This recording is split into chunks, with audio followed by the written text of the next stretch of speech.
you've got such an education in such an eclectic background, and yet your most recent book For the Body is a bit, it's different from what you've done in the past. I mean, you've written on holiness, you've written on world missions, you've written on a lot of different things, but this is a book that is not necessarily missiology in the classical sense of it, although I think it's equipping the church for language in a theology to embrace and accomplish the mission of Christ in this world. But tell us a bit about the impetus behind this book, For the Body. And it's not talking about for the body of Christ as much as it is our actual physical bodies and why we need to pay attention and have a theology of the body. But talk to us a bit about the impetus behind it and why you wrote this book and what's in it.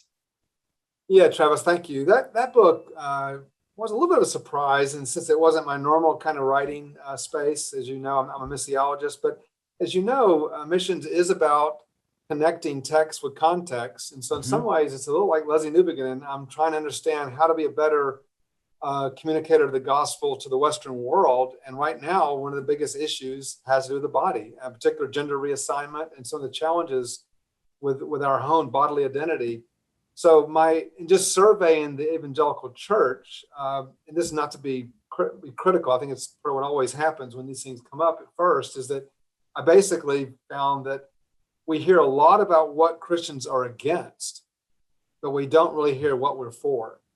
And I think a lot of the people in the culture seem to know we're against a lot of things. They don't really know what is the grand vision that we're for.